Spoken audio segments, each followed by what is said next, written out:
مرحبا بك في هذه الحلقة الثانية، حيث نبدأ رحلة أعمق نحو ذاتك، رحلة تستكشفين من خلالها جوهر أنوثتك الحقيقي، النقي والجميل، ذلك الجوهر الذي لا يقاس بالمظاهر أو الكلمات، بل بالإحساس العميق الذي ينبع من داخلك. في عالم سريع الإيقاع مليء بالتحديات والضغوط التي لا تهدأ، تجد الكثير من النساء أنفسهن أمام مفترق طرق، إما الاستسلام لما يثقل كاهلهن من أعباء وهموم، أو المواجهة بشجاعة تليق بأصالة الروح الأنثوية وقوتها الصامتة. هذه الحلقة ليست مجرد حديث عن أنوثة وضعف، بل هي دعوة لك لتدركي الفرق الحقيقي بينهما، لتتعلمي كيف تحافظين على نعومتك وقوتك معا، كيف تتشبثين بذاتك وسط الرياح العاتية التي تحاول أن تشتت تركيزك وتطمس بريقك. سنتحدث عن كيف تبقين تلك المرأة التي لا تكسر، التي لا تستسلم، التي تشرق بثقة في وجه العواصف، وتختار أن تكون مصدر قوة وجمال في حياتها وحياة من حولها.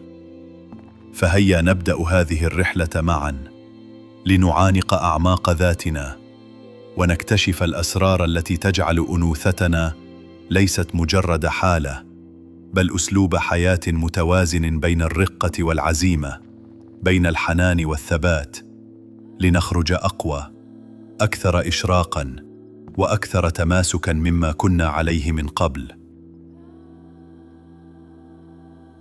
الفهم العميق لقوة الأنوثة. أول خطوة حقيقية نحو الحفاظ على أنوثتك الأصيلة هي أن تدركي أن الأنوثة ليست مجرد صفات سطحية، ولا مجرد مظهر خارجي يقاس بالجمال أو الأناقة. الأنوثة هي حالة من الوعي، هي قوة تتجذر في أعماق نفسك، في اتصالك الحقيقي بذاتك، في معرفتك الثابتة لقيمتك كإنسانة، ليس فقط كامرأة، بل كبشر يحمل قصة وروحا ونبضا. الأنوثة الحقيقية ليست ضعفا، وليست هروبا من صعاب الحياة ومحنها. هي لا تعني الانحناء أمام الرياح، بل هي القدرة على الاحتضان، على احتضان الحياة بكل تناقضاتها، بكل تقلباتها وألوانها المتعددة. هي القدرة على أن تكوني رقيقة كالنسيم، تنساب بلطف على قلوب من حولك، تحملين الحنان والدفء، وفي نفس الوقت تكونين قوية كالشجرة العتيقة التي تقف شامخة أمام العواصف، لا تنكسر ولا تتمايل بسهولة. حين تصلين إلى هذا الفهم العميق، يتغير كل شيء في نظرتك إلى نفسك، يتغير حضورك في العالم، وتبدأين في السير بثقة مطمئنة، عارفة أن قوتك ونعومتك ليستا متناقضتين، بل هما وجهان لذات واحدة متكاملة. وهنا تبدأ رحلة الوعي الحقيقي، رحلة التوازن التي تسمح لك بأن تحيا حياة تتناغم فيها رقة الروح مع صلابة العزيمة، وتكونين بذلك امرأة كاملة، حرة، قوية وملهمة. الفهم العميق لقوة الأنوثة. أول خطوة حقيقية نحو الحفاظ على أنوثتك الأصيلة هي أن تدركي أن الأنوثة ليست مجرد صفات سطحية، ولا مجرد مظهر خارجي يقاس بالجمال أو الأناقة. الأنوثة هي حالة من الوعي، هي قوة تتجذر في أعماق نفسك، في اتصالك الحقيقي بذاتك، في معرفتك الثابتة لقيمتك كإنسانة، ليس فقط كامرأة، بل كبشر يحمل قصة وروحا ونبضا. الأنوثة الحقيقية ليست ضعفاً، وليست هروباً من صعاب الحياة ومحنها. هي لا تعني الانحناء أمام الرياح، بل هي القدرة على الاحتضان، على احتضان الحياة بكل تناقضاتها، بكل تقلباتها وألوانها المتعددة. هي القدرة على أن تكوني رقيقة كالنسيم، تنساب بلطف على قلوب من حولك، تحملين الحنان والدفء، وفي نفس الوقت تكونين قوية كالشجرة العتيقة التي تقف شامخة أمام العواصف، لا تنكسر ولا تتمايل بسهولة. حين تصلين إلى هذا الفهم العميق، يتغير كل شيء في نظرتك إلى نفسك، يتغير حضورك في العالم، وتبدأين في السير بثقة مطمئنة، عارفة أن قوتك ونعومتك ليستا متناقضتين، بل هما وجهان لذات واحدة متكاملة. وهنا تبدأ رحلة الوعي الحقيقي، رحلة التوازن التي تسمح لك بأن تحيا حياة تتناغم فيها رقة الروح مع صلابة العزيمة، وتكونين بذلك امرأة كاملة، حرة، قوية وملهمة. ضغوط الحياة، كيف لا تسرق منك أنوثتك؟ في عالم اليوم، حيث تتسارع الخطى وتتكدس المسؤوليات، تجدين نفسك محاصرة بين جدران الضغوط التي تنهش من طاقتك النفسية والجسدية بلا هوادة. العمل الذي لا ينتهي، العلاقات التي تحمل في طياتها تعقيدات لا تحتمل أحياناً، التزامات الأسرة، الأحلام التي تضيع بين زحام المهام اليومية، كلها عوامل ترهقك، تجعل قلبك يئن وروحك تشتاق إلى لحظة سلام. لكن الخطر الحقيقي ليس في وجود هذه الضغوط، بل في أن تسمحي لها أن تذيب فيك ذلك النقاء، تلك الرقة التي تميز أنوثتك، أن تسمحي لها أن تكسرك، تضعف عزيمتك، وتطفئ نورك الداخلي. ومع كل هذا، لا تنسي، هناك امرأة أخرى بداخلك، ليست ضعيفة بل قوية، امرأة تملك الحنان والصلابة معا، تعرف كيف تحيط نفسها بالحب والرعاية، وكيف تبني حدوداً تحميها من استنزاف الآخرين. هذه المرأة تتنفس عمق الأنوثة، تحتضن ذاتها برقة، وتشعل نار قوتها بلا ضجيج. لذا حين تزدحم عليك الحياة، تذكري أن تستقري في داخلك، تتواصلي مع هذه المرأة، تمنحي نفسك الرحمة، وتعيدي ترتيب أولوياتك. اجعلي لحظات الجدل الهدوء ملاذك، والنعومة أسلوب حياتك، والقوة مرساك الذي لا يهتز. فالأنوثة الحقيقية هي أن تبقي صامدة، شفافة وقوية، حتى في قلب العاصف. بناء القوة من الداخل. قوتك الحقيقية لا تبدأ من الخارج، ولا تقاس بما تمتلكينه من مظهر أو مكانة، بل تنبع من أعماق ذاتك، من العلاقة التي تبنينها مع نفسك يوماً بعد يوم. هذه العلاقة هي الأساس الذي تقوم عليه كل قوة حقيقية، فهي علاقة حب واحترام واحتواء وصبر. حب الذات هنا ليس أنانية ولا ترفاً يضاف إلى قائمة من الصفات، بل هو تقدير عميق لما أنت عليه بحق.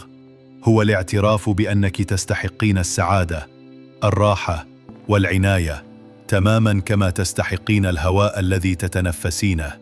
حين تحبين نفسك حقاً، تتوقفين عن ملاحقة الآخرين لإثبات قيمتك، وتتوقفين عن الاستسلام لأحكامهم وأفكارهم، وتبدئين بالسير في طريقك بثقة وهدوء. الاحترام الذاتي هو امتداد طبيعي لهذا الحب، وهو أن تضعي لنفسك حدوداً واضحة تحمي كرامتك وسلامتك النفسية. تعلمين متى تقولين لا برقة وقوة، ومتى تبتعدين عن كل ما يهدد سلامك الداخلي، وكيف تحافظين على مساحتك الخاصة دون خوف أو تردد. ليس كل من يطلب منك أن تكوني قوية، ولكن احترامك لنفسك هو ما يجعل قوتك واضحة وثابتة، لا تقهر بسهولة. وأخيراً، الصبر والتسامح مع الذات هما هبة عظيمة تمنحينها لنفسك. لا تقسي على ذاتك حين تخطئين أو تتعثري، فكل تجربة تمرين بها هي فرصة للنمو، وكل سقوط هو درس يجعلك أقوى. تسامحك مع نفسك ليس ضعفاً، بل هو أرقى أشكال القوة، لأنه يعيد بناء جسور الثقة ويزرع فيك الأمل في مستقبل أكثر إشراقاً. في النهاية، بناء القوة من الداخل هو رحلة مستمرة تتطلب منك الصبر والاهتمام، لكنها تثمر امرأة ناعمة وقوية في آن تضيء دروبها بنور لا ينطفئ. الرقة والقوة، كيف تدمجين بينهما؟ الرقة ليست مجرد طبع رقيق أو مشاعر هادئة، بل هي جوهر نابض بالحياة، تعبير عن حنان عميق ينبع من الفهم والوعي. الرقة لا تعني الاستسلام للظروف، ولا تعني الانكسار أمام صعوبات الحياة، بل هي تلك اللمسة التي تذيب قلوب من حولك فتجعلهم ينجذبون إلى دفء روحك، وتلك الابتسامة التي تزرع السلام في أجواء متوترة، والصبر الذي يثبت خطاك حتى في أصعب اللحظات، والهدوء الذي يمنحك وضوح الرؤية وسط ضجيج الفوضى. أما القوة فهي ليست الصلابة الجامدة أو العنف الذي يفتقد الرحمة، بل هي قرارك الواعي والثابت أن تحافظي على كرامتك وقيمتك، وأن تلتزمي بمبادئك مهما كانت التحديات. القوة الحقيقية تظهر عندما تكونين صادقة مع ذاتك، لا تتنازلين عن حدودك، ولا تسمحين لأي تأثير سلبي أن يغير من قيمتك أو يشوش على حكمك. المرأة الناعمة والقوية في آن هي التي تعرف كيف تستخدم صوتها الهادئ ليحدث فرقاً أكبر من صوت الصخب. هي التي تجعل كل كلمة تقال بحكمة ورزانة، وكل حركة تنبع من ثقة ووعي، وليس من رد فعل عشوائي. هذا التوازن بين الرقة والقوة هو ما يجعل حضورها فريداً لا ينسى، ويمنحها تأثيراً عميقاً في حياة من حولها. إن دمج الرقة بالقوة هو فن يتطلب وعياً وصبراً وممارسة يومية، لكنه في النهاية يفتح لك أبواب القوة الحقيقية، القوة التي تنبع من سلام داخلي لا يهتز. أهمية الصمت والحضور. الصمت ليس فقط غياب الكلمات، بل هو حضور قوي ووعي عميق لما يجري حولك وداخل نفسك. الصمت هو أحد أرقى أسلحة القوة الأنثوية، هو لحظة توقف تسمحين فيها للعالم أن يلتقط أنفاسه، وأن يستمع إلى نبض روحك بدون ضجيج أو تشويش. حين تختارين الصمت، أنت لا تختفين، بل تظهرين حضوراً أكثر عمقاً وتأثيراً. الصمت هو مساحة تتركين فيها للآخرين فرصة للتأمل، لاستشعار حضورك، وربما ليتساءلوا عما وراء الكلمات، عن القصة التي لا تروى بالكلام. القوة الحقيقية لا تحتاج إلى رفع الصوت ولا إلى إظهار الذات بوضوح مبالغ فيه، بل تحتاج إلى عمق في التأثير، حضور يحترم، وجاذبية تشعر بها القلوب قبل العيون. الصمت هو لغة الروح التي تتحدث عندما تسكت الكلمات، وهو وسيلتك لتكوني مصدراً للسكينة والهدوء في عالم مليء بالفوضى. عندما تصمتين، لا تفقدين صوتك، بل تمنحين كلماتك قيمة مضاعفة، وتجعلين كل كلمة تقال بعد صمتك تحمل وزناً ومعنى أعمق. تعلمي أن تتقني فن الصمت، لأن في الصمت يكمن سر القوة، وفي الحضور الصامت يكمن سحر لا يقاوم. كيف تحمي أنوثتك من التلوث النفسي؟ في عالم يلهث وراء المظاهر، حيث تتسارع وتيرة الحياة بشكل جنوني، وتغدو المشاعر طوفاناً لا يحكم، قد تجدين نفسك فجأة مجردة من قوتك، غارقة في حلبات صراع لا تضيف سوى التعب والضغط لروحك. التلوث النفسي هو تلك السموم غير المرئية التي تتسلل إلى أعماقك، فتبدأ بالتمدد داخلك، تأكل من طاقتك، وتشوش صفاء نفسك ونقاء أنوثتك. لكن وكما تحمين جسدك من الملوثات، يجب أن تحمي أنوثتك من هذا التلوث الذي يهدد روحك. احمي نفسك من الأشخاص السلبيين، هؤلاء الذين يسحبون طاقتك، يحولون ابتسامتك إلى حزن، ويثقلون كاهلك بأحزانهم ومشاكلهم دون أن يقدموا دعماً حقيقياً. هؤلاء يستنزفونك، فلا تسمحي لهم بالتسلل إلى عالمك الخاص. ابتعدي عن المقارنات التي تسرق فرحتك. في زمن السوشيال ميديا، حيث تبدو حياة الآخرين كلوحات مزينة بالكمال، من السهل أن تغرقي في بحر المقارنات، لكن هذه المقارنات تسرق منك نعمة الامتنان والرضا، وتغتال فرحتك الحقيقية.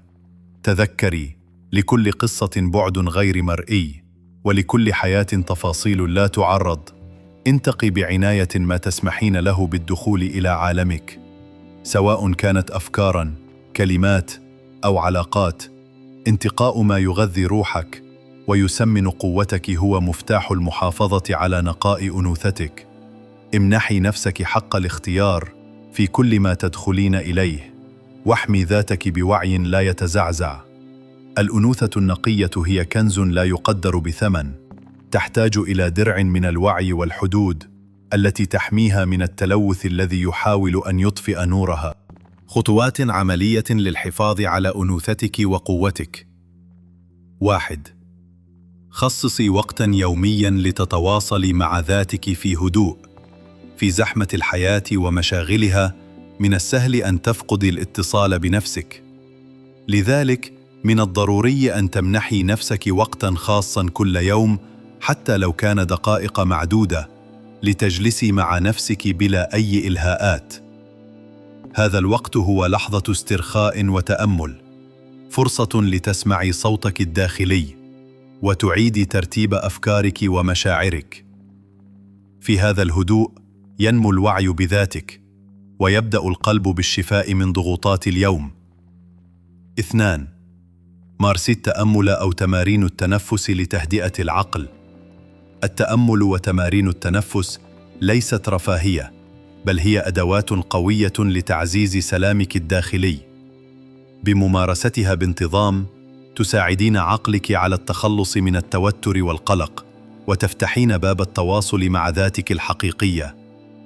يمكنك البدء ب5 دقائق يومياً تركزين فيها على التنفس العميق والهدوء، وستشعرين بتغير إيجابي في قدرتك على مواجهة ضغوط الحياة بنعومة وثبات. 3. اكتبي يومياتك لتخرجي ما في داخلك من مشاعر وأفكار. الكتابة هي علاج ومرآة للنفس. من خلال تدوين مشاعرك، أفكارك وأحلامك، تعبرين عن نفسك بطريقة صادقة وشفافة. تساعدك هذه العادة على تفريغ الطاقة السلبية وفهم ما يدور داخلك بوضوح أكبر. اليوميات تمنحك مساحة خاصة لا تخافين فيها من الأحكام، حيث يمكنك أن تكوني أنت بكل صدقك. 4. حددي أولوياتك بوضوح، واعملي على تحقيقها بخطوات ثابتة. الوضوح فيما تريدين هو المفتاح لعدم التشتت ولحماية طاقتك من الاستنزاف. اختاري ما هو مهم فعلا بالنسبة لك، ورتبي أولوياتك بناء على قيمك وأهدافك، ثم قسمي تحقيق هذه الأهداف إلى خطوات صغيرة وثابتة. لا تستعجلي النتائج، ولكن كوني مثابرة وصبورة. كل خطوة مهما كانت صغيرة هي إنجاز يستحق الاحتفاء. 5. لا تترددي في طلب الدعم والمساندة عند الحاجة. القوة ليست في أن تحملي كل شيء بمفردك، بل في معرفة متى تطلبين المساعدة. لا تخجلي من مشاركة همومك مع من تثقين بهم، سواء كانوا أصدقاء، أفراد عائلة، أو حتى مختصين. المساندة لا تضعفك، بل تعززك وتساعدك على استعادة توازنك بسرعة أكبر، مما يحفظ أنوثتك ويقويك.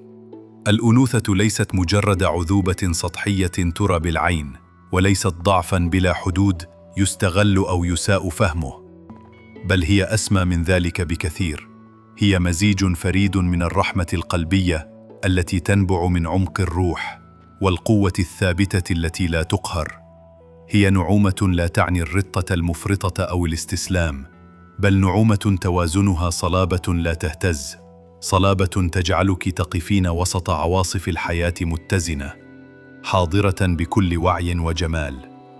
هذا التوازن المتقن هو سر الحياة الحقيقية التي تمنحك القدرة على العيش بحرية كاملة، بحرية لا تعني الفوضى أو التمرد غير المسؤول، بل تعني حرية الاختيار، حرية أن تكوني أنت بكل تفاصيلك، بكل أفراحك وأحزانك، بكل قوتك ورقتك، بكل أمانيك وطموحاتك. إنها الحرية التي تبني بها كرامتك، وتحفظ بها جوهرك، وتزهر فيك كل معاني الاحترام والذات. في كل يوم جديد، امنحي نفسك فرصة لتتألقي في هذه القوة النقية، القوة التي لا يراها إلا من يستحق، التي تشعرين بها أنت قبل أن يلاحظها العالم. هذه القوة ليست احتياجاً إلى إظهار أو استعراض، بل هي نور داخلي ينمو بصمت، يضيء دروبك ويرشد خطواتك حتى تصبح حياتك انعكاساً صادقاً لجمالك الحقيقي.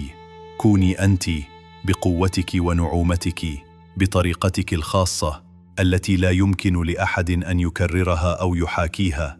لا تدعي ضجيج العالم يطغى على صوتك الداخلي، ولا تسمحي لأي تجربة أن تمحو إشراقتك أو تضعف عزيمتك. فأنت امرأة فريدة، قصة لا تشبه سواها، وشعاع ضوء لا يخبو. في النهاية، الأنوثة هي رحلة مستمرة من الاكتشاف والاحتضان، هي فن الحياة في أرقى صورها، هي التوازن بين القلب والعقل، بين الحلم والواقع، بين السكون والحركة. فلتعيشيها بكل عمق، بكل صدق، وبكل حب لنفسك وللعالم من حولك.